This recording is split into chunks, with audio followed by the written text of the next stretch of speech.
Assalamualaikum warahmatullahi wabarakatuh. Kami dari kelompok 3 akan mempresentasikan hasil tugas kami. Di sini saya sebagai moderator, saya akan memperkenalkan diri terlebih dahulu. Perkenalkan, nama saya Kinanti Arisma Harani, NIT 019. Selanjutnya ada anggota-anggota saya. Yang kedua, Hasni Mariam, NIT 012. Yang ketiga, Meli Urpa 013. Yang keempat, Emraf Sanjani 014.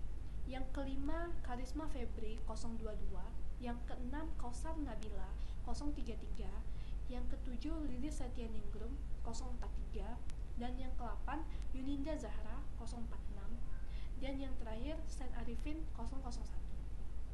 Di sini saya akan menjelaskan tentang self-esteem. Self-esteem itu adalah harga diri. Jadi, self-esteem itu adalah sesuatu yang lebih mendasar daripada yang terkait dengan naik turunnya perubahan situasi. Bagi orang-orang dengan harga diri yang baik, naik turun perasaan mereka tentang diri mereka sendiri terhadap yang dapat menyebabkan fluktuasi sementara, tetapi itu hanya sampai batas waktu tertentu saja.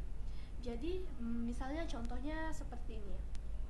Misalnya ada seseorang yang memiliki self-esteem atau dia memiliki harga diri yang positif.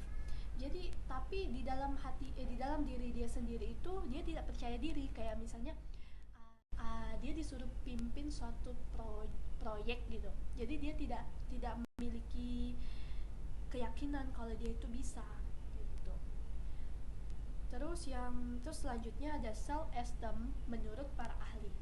Yang pertama ada Roman dalam Kotze 2005 menyatakan bahwa harga diri sebagai suatu kepercayaan diri seseorang merupakan patokan untuk sesuatu yang terbaik bagi diri sendiri dan bagaimana melakukannya.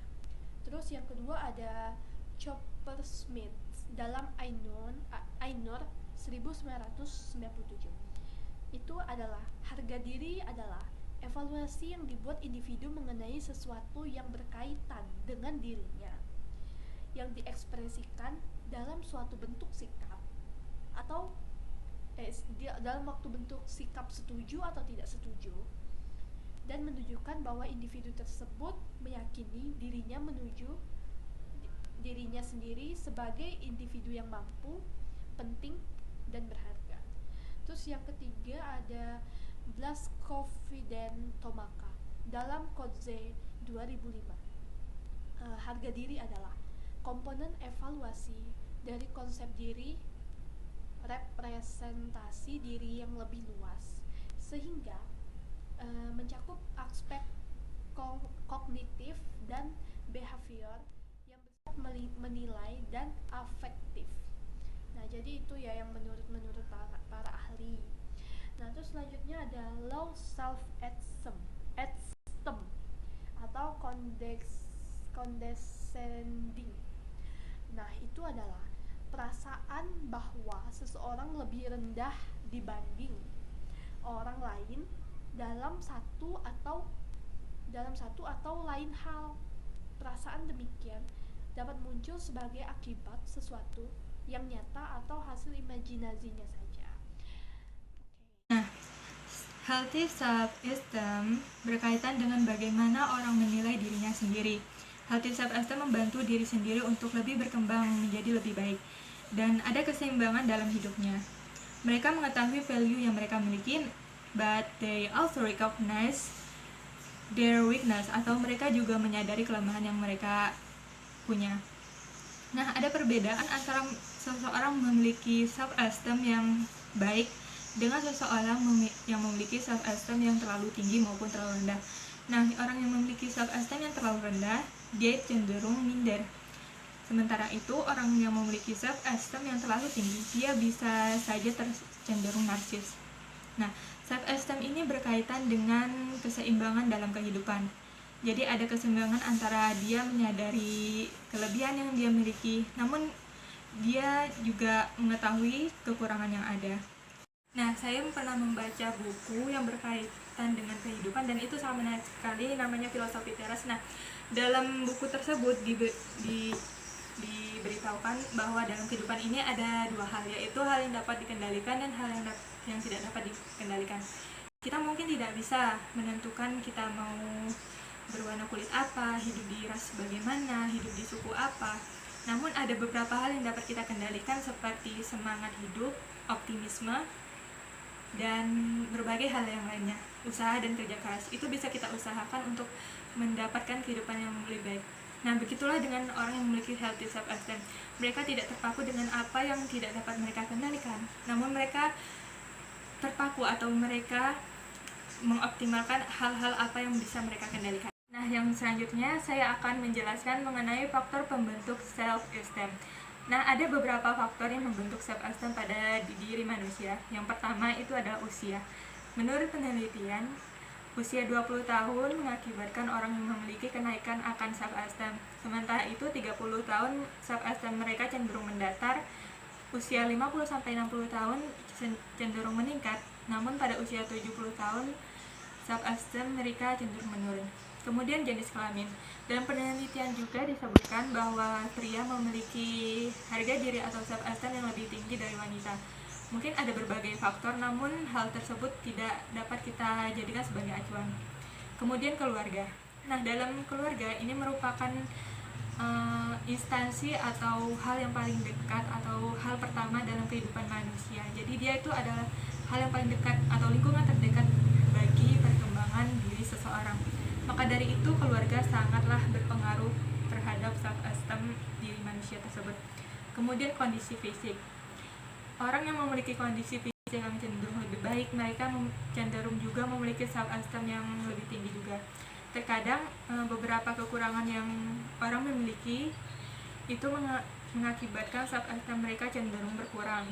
Misalnya bentuk kulit ataupun bentuk badan, apakah dia gemuk atau kurus, terlalu kurus. Nah, biasanya itu juga mempengaruhi self-esteem yang mereka punya. Kemudian tingkat pendidikan. Menurut penelitian juga, tingkat pendidikan seseorang dapat mempengaruhi self-esteem yang mereka miliki. Semakin tinggi tingkat pendidikan, hal itu juga dapat berpengaruh dengan semakin meningkatnya self-esteem yang mereka punya. Kemudian penghasilan.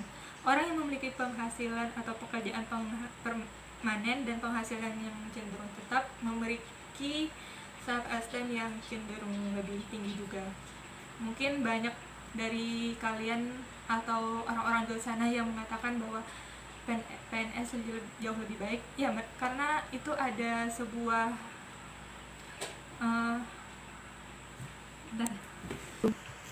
karena dalam hal tersebut ada jaminan akan penghasilan maupun pekerjaan yang mereka punya ke depannya. Kemudian teman dekat. Ada orang yang bilang bahwa jika kita ingin mengenali seseorang, kita lihat 5 atau 10 teman terdekatnya. Lingkungan pertemanan itu sangat mempengaruhi perkembangan seseorang. Jika Anda berteman dengan orang yang penjual minyak wangi, mungkin Anda akan terkena bau parfumnya. Namun jika Anda berteman dengan seorang pandai besi, mungkin Anda akan terkena bara apinya. Lingkungan pertemanan akan sangat mempengaruhi kehidupan seseorang. Kemudian kompetensi. Sebagian dari kita pasti akan lebih percaya diri dengan hal yang kita kuasai. Misalnya si A, dia lebih percaya diri jika dia dapat bernyanyi, namun dia kurang percaya diri dalam menghitung. Ataupun si B yang misalnya dia mungkin lebih percaya diri jika dia berbicara di depan kelas, namun dia kurang menguasai jika dia dan misalnya si B, mungkin si B akan lebih percaya diri jika dia bekerja di balik layar daripada untuk tampil di depan publik. Nah, semua orang memiliki kompetensinya masing-masing.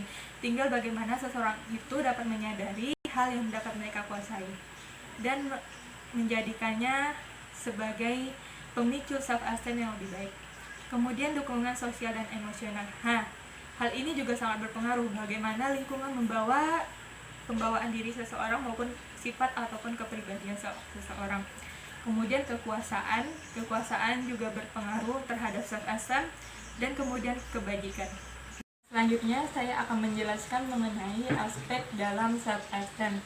Nah, aspek dalam self-esteem sendiri dibagi menjadi 3, yaitu perasaan terhadap diri sendiri, perasaan terhadap hidup, dan perasaan terhadap orang lain.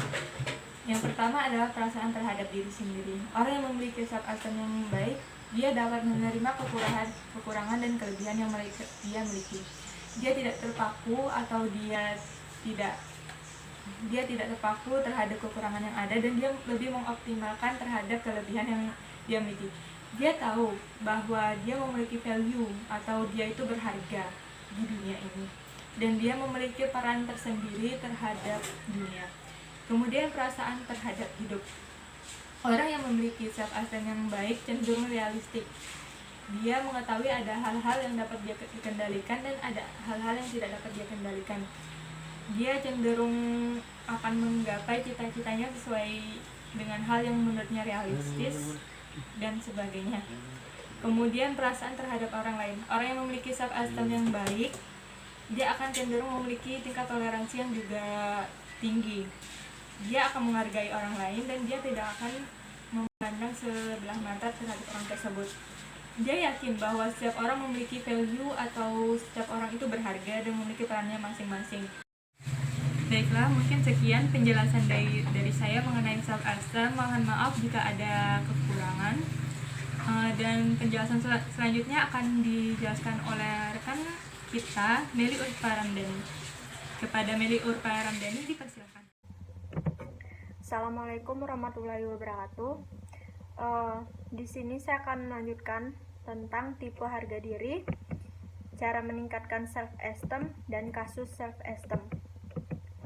Yang pertama ada tipe harga diri. Jadi klasifikasi ini dibuat oleh Martin Ross, membagi self-esteem dalam lingkungan yang disebut fixed dan anti-fixed. Fixed yaitu memiliki arti atau atribut yang positif, diantaranya kemenangan, kehormatan, dan kebajikan. Selanjutnya ada anti-fixed, adalah atribut-atribut yang negatif, diantaranya ada kekalahan, rasa malu, dan terhina. Di tipe harga diri ini ada rapuh, kuat, dan terpecah. Selanjutnya ada cara meningkatkan self-esteem. Jadi untuk meningkatkan self-esteem kita bisa menggunakan cara-cara yang berikut ini. Tetapi mungkin setiap orang ada yang tidak menggunakan sepenuhnya dan ada yang menggunakan sepenuhnya.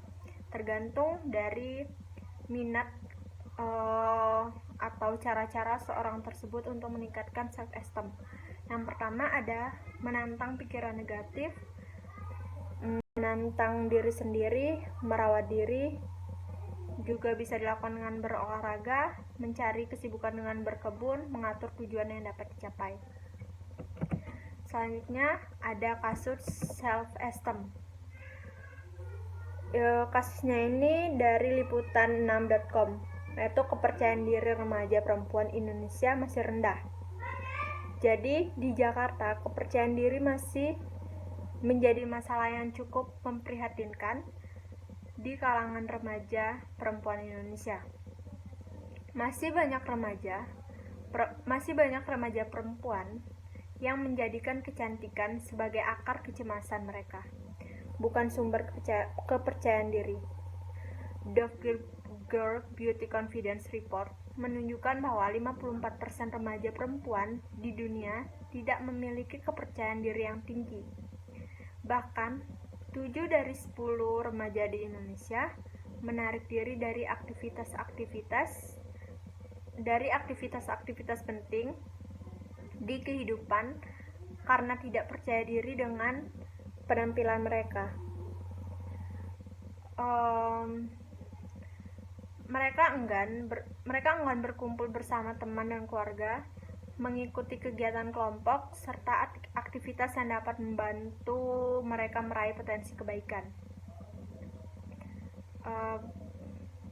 Selanjutnya keadaan tersebut semakin dipengaruhi dengan kemudahan mengakses media sosial yang memungkinkan remaja melihat iklan atau foto-foto perempuan cantik di mana saja dan kapan saja. Terlebih lagi, usia remaja merupakan masa di mana seorang sangat terpengaruh dengan pendapat dari luar. Menurut asisten deputi bidang pemenuhan hak anak atas pendidikan, Kreativitas dan Kebudayaan Kementerian Pemberdayaan Perempuan dan Perlindungan Anak, Elvi Henrani, pada asuh kurang tepat dari orang tua juga berpengaruh besar dalam menurunkan kepercayaan diri anak. Di rumah kreativitasnya anak tidak boleh terlalu macam-macam, padahal pengakuan terhadap kreativitas anak yang kadang-kadang dianggap nyeleneh itu justru adalah bentuk kepercayaan orang tua untuk meningkatkan harkat dan kepercayaan diri anak-anak, ujarnya saat narasumber The Self Esteem Project School Workshop di SMAN 74 Jakarta. Mungkin itu saja yang dapat saya sampaikan. Mohon maaf apabila ada kata yang salah, dan terima kasih.